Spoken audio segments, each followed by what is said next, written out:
Hi friends, very good evening to everyone. I Nagendra S Gangola. Welcome you again in my YouTube channel Metamorphosis. As promised to you all that I will be coming soon with my lecture series on different topics of English language, whether it is UGC net or whether grammar or whether any of the aspects of language. So here I am presenting you the first lecture.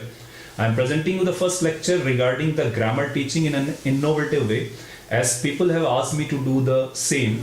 So I am presenting for all those persons who are teaching, either dealing with the primary classrooms or primary students who are studying in the primary classes from class 1 to 5, or even we can utilize it for further classes in upper primary also. So here I start that this YouTube video is actually devoted for innovative practices in grammar. So let us start. May I ask all of you that what is English actually? So English, when we discuss that, it comes out as a language, and when I ask the next question, what do you mean by a language? So people say that it is used, some people say that it is a tool of expression, some people say that we just use language as a communication for the means of communication. So I would like to ask one very important question, that how a language, what is very important thing for a language to come in the existence? What is that very basic unit for a language to come into the existence? So when we feel like, many people say that it is sound, or so when they say that it is sound, actually sound can be same in many languages. So we cannot say that for a language to be distinguished from other languages, only sound can be the basic unit. So here we discard the sound. Then we come with a simple thing, that there are words. Of course, word is the minimal unit which needs for a language to exist as a unique language. Now, people will say that how can you exemplify it? So let me give a demonstration, that suppose I use a word water, and this moment I use the word water, so what happens actually, that the word water, the moment I utter it, it tells that the language being used is English. The moment I say that pani, and it tells that the language being used is Hindi. The moment I keep changing the word, the language keep changing. So that's why it is the minimal unit of a language which needs for making some language to exist or to distinguish one language from other. Now, my next question is, from where these words appear actually? From where they come? And you know that all these words are actually transferred from one generation to other generation, and that's how people learn language, and that's how people come to know about the words and new languages. Now the question arises that, suppose I ask anything from a child who is trying to learn the language, and when a child starts learning language, he starts watching here and there and observing things around. So always he is surprised at what actually we call this thing, and we come to know that from his surroundings, from his parents, from his all the colleagues, and from his teachers, he come to know that this particular thing is named as this. So now the thing is, suppose I say that there is a word chair. My question to the student is, from where this word has appeared? So the students get confused. They start guessing. So we get certain points that we either get these words from parents, or some say that we get these words from teachers. So it is proved after some discussion that all the words which we actually adopt in our daily language, they are just being transferred as a heritage, from one person, either from the family or from the society or from teacher, and then we are learning these words. So actually they are being transferred from one generation to other generation. Now the thing is that the basic thing is that when it comes to the language learning, so in language learning, the words appear from tradition, and in these words, we all are surrounded by so many words. So we can ask the children that, okay, can you name any word from the surrounding?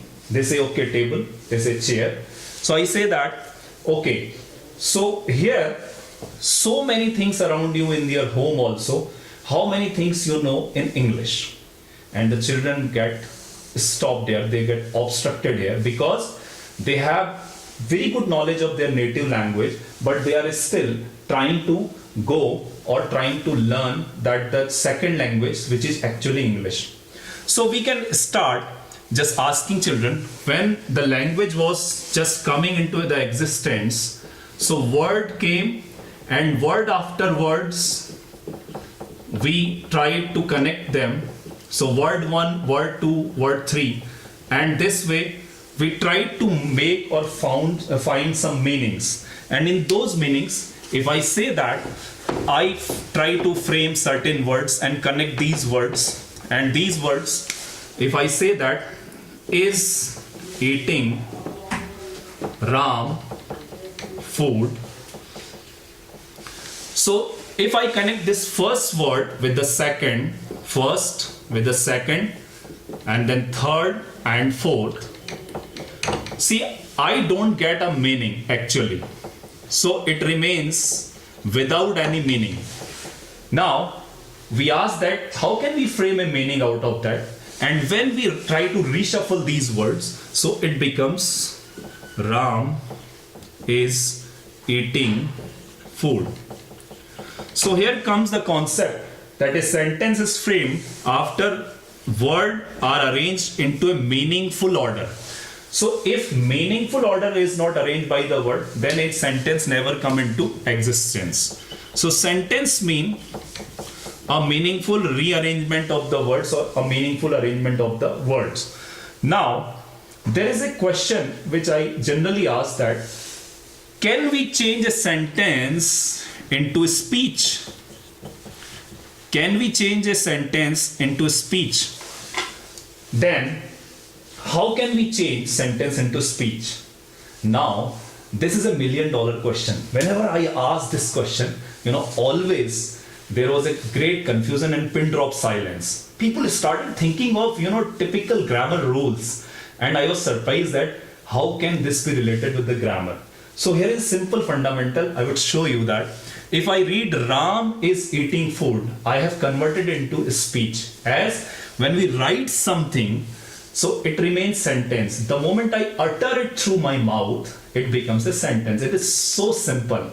But still people are unable to understand that this is the difference between sentence and speech. And when it is a clear cut difference between sentence and speech, so I can now pinpoint that in this sentence, which when I spoke from the mouth became a speech, there are 1, 2, 3, 4 things. The number 1, the number 2, the number 3, and the number 4.